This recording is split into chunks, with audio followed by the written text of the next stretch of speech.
নমস্কার বন্ধুরা, স্বাগত জানাই আমার ছোট্ট ইউটিউব চ্যানেলে। আজ আমরা আলোচনা করব একটি গুরুত্বপূর্ণ প্রতিবেদন নিয়ে। বাংলাদেশে আওয়ামী লীগের উপর নিষেধাজ্ঞা এবং ভারতের উপরে সম্ভাব্য প্রভাব। এই ঘটনা কিভাবে ভারত বাংলাদেশ সম্পর্ক এবং আঞ্চলিক নিরাপত্তা এমনকি চীনের প্রভাবকে প্রভাবিত করতে পারে। চলুন বিস্তারিতভাবে এই ভিডিওতে দেখে নেওয়া যাক। তবে তার আগে বলবো, চ্যানেলে যারা নতুন তারা লাইক, কমেন্টস এবং সাবস্ক্রাইব করতে ভুলবেন না। বাংলাদেশের অন্তর্বর্তী সরকারের প্রধান উপদেষ্টা ডক্টর মোহাম্মদ ইউনূসের নেতৃত্বাধীন প্রশাসন সম্প্রতি সন্ত্রাস বিরোধী আইনের অধীনে আওয়ামী লীগের সকল কার্যক্রম নিষিদ্ধ করেছে। এই সিদ্ধান্ত বাংলাদেশের রাজনৈতিক পরিস্থিতিতে ব্যাপক পরিবর্তন এনেছে এবং এর প্রভাব ভারতের ভূ রাজনৈতিক স্বার্থের উপর পড়তে পারে। এই ভিডিওতে আমরা ভারতের দৃষ্টিকোণ থেকে এই নিষেধাজ্ঞার সম্ভাব্য প্রভাব নিয়ে আলোচনা করব। 2024 সালের আগস্টে গণ অভ্যুত্থানের মাধ্যমে শেখ হাসিনার নেতৃত্বাধীন আওয়ামী লীগ সরকারের পতন ঘটে। এরপর মোহাম্মদ ইউনূসের নেতৃত্বে একটি অন্তর্বর্তী সরকার গঠিত হয়। আওয়ামী লীগের বিরুদ্ধে গণবিক্ষোভ দমন, খুন, গুম এবং মানবতা বিরোধী অপরাধের অভিযোগ উঠেছে, যার ফলে সরকার সন্ত্রাস বিরোধী আইনের অধীনে তাদের কার্যক্রম নিষিদ্ধ করার সিদ্ধান্ত নিয়েছে। মোহাম্মদ ইউনূস একটি সাক্ষাৎকারে বলেছেন, তিনি কোনো নির্দিষ্ট রাজনৈতিক দলের পক্ষে বা বিপক্ষে নন, তবে তিনি বাংলাদেশের সার্বভৌমত্ব এবং নিরাপত্তার জন্য কাজ করছেন। এই নিষেধাজ্ঞা আওয়ামী লীগের নেতাদের বিচার শেষ না হওয়া পর্যন্ত কার্যকর থাকবে।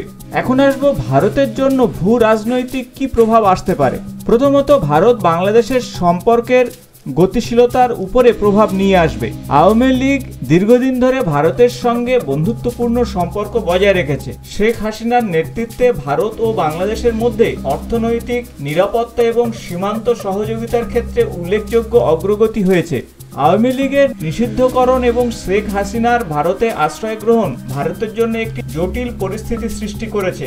মোহাম্মদ ইউনূসের সরকার শেখ হাসিনার প্রত্যর্পণের দাবি জানিয়েছে, যা ভারতের কূটনৈতিক অবস্থাকে চ্যালেঞ্জের মুখে ফেলতে পারে।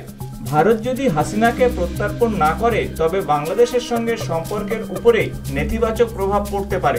অন্যদিকে ইউনূস সরকার ভারতের সঙ্গে যোগাযোগ রক্ষা করছে এবং প্রধানমন্ত্রী নরেন্দ্র মোদীর সঙ্গে আলোচনা করেছে বলে জানিয়েছে। তবে আওয়ামী লীগ নিষিদ্ধ হওয়ায় বাংলাদেশের রাজনীতিতে কট্টরপন্থী শক্তি বা ভারত বিরোধী গোষ্ঠীর প্রভাব বাড়ার আশঙ্কা রয়েছে, যা ভারতের জন্য কৌশলগত ঝুঁকি তৈরি করতে পারে। দ্বিতীয়ত, আঞ্চলিক স্থিতিশীলতা।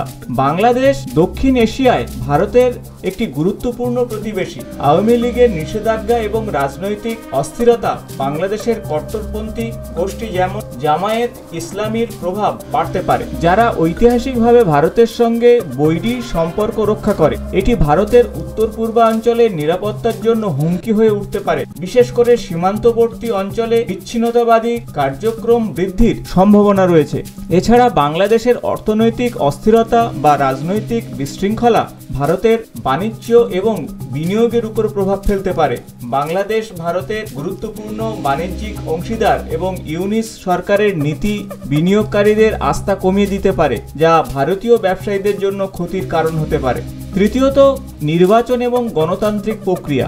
ইউনূস সরকার আগামী নির্বাচনের জন্য সংস্কারের প্রতিশ্রুতি দিয়েছে, তবে আওয়ামী লীগের নিষেধাজ্ঞা গণতান্ত্রিক প্রক্রিয়ার উপরে প্রশ্ন তুলেছে। নোবেল বিজয়ী অমর্ত্য সেন এই নিষেধাজ্ঞার বিরুদ্ধে সতর্ক করে বলেছেন, এটি বাংলাদেশের গণতান্ত্রিক ঐতিহ্যের পরিপন্থী হতে পারে।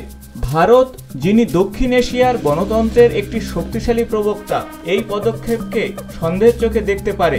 একটি অস্থির বাংলাদেশ ভারতের আঞ্চলিক প্রভাবের জন্য চ্যালেঞ্জ তৈরি করতে পারে, বিশেষ করে যদি নির্বাচন সুষ্ঠু এবং অংশগ্রহণমূলক না হয়। চতুর্থত, চীনের প্রভাব। বাংলাদেশের রাজনৈতিক শূন্যতা চীনের জন্য একটি সুযোগ তৈরি হতে পারে। চীন ইতিমধ্যে বাংলাদেশে অবকাঠামোগত প্রকল্পে বিনিয়োগ করছে এবং আওয়ামী লীগের অনুপস্থিতিতে তারা তাদের প্রভাব বাড়ানোর চেষ্টা করতে পারে। ভারতের জন্য এটি একটি উদ্বেগের বিষয়, কারণ চীনের ক্রমবর্ধমান উপস্থিতি ভারতের কৌশলগত স্বার্থের জন্য হুমকি হয়ে দাঁড়াতে পারে।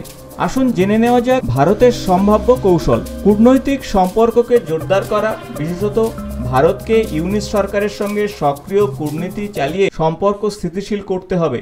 এটি বাণিজ্য, নিরাপত্তা এবং সাংস্কৃতিক সহযোগিতার মাধ্যমে করা যেতে পারে।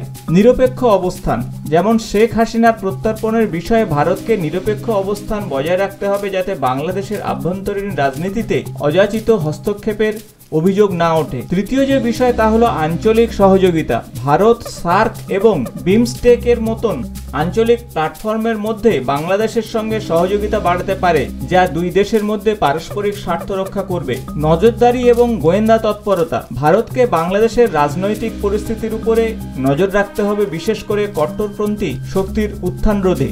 সর্বশেষ বলবো যে আওয়ামী লীগের নিষেধাজ্ঞা ভারতের রাজনীতিতে একটি যুগান্তকারী ঘটনা, যার প্রভাবে ভারতের ভূ রাজনৈতিক স্বার্থের উপরে অবশ্যই প্রভাব পড়বে। ভারতের জন্য এটি একটি সুযোগ, পাশাপাশি চ্যালেঞ্জ উভয়ই হতে পারে। একদিকে ভারত নতুন সরকারের সঙ্গে সম্পর্ক জোরদার করতে পারে, অন্যদিকে রাজনৈতিক অস্থিরতা এবং কট্টরপন্থী শক্তির উত্থান ভারতের নিরাপত্তা ও অর্থনৈতিক স্বার্থের জন্য হুমকি হয়ে দাঁড়াতে পারে। ভারতকে সতর্কতার সঙ্গে কূটনৈতিক কৌশল গ্রহণ করতে হবে যাতে আঞ্চলিক স্থিতিশীলতা এবং দ্বিপাক্ষিক সম্পর্ক অক্ষুণ্ণ থাকে। আজকের ভিডিওটি অবশ্যই আপনাদের ভালো লেগেছে। ভালো লাগলে বন্ধুদের সঙ্গে শেয়ার করবেন এবং বাংলাদেশের এই নিষেধাজ্ঞা ভারতের জন্য কি বার্তা বহন করছে, আপনার মতামত কি অবশ্যই কমেন্টসে জানাবেন। চ্যানেলটি সাবস্ক্রাইব করে বেল বাটনটি প্রেস করবেন, বন্ধুদের সঙ্গে অবশ্যই শেয়ার করবেন।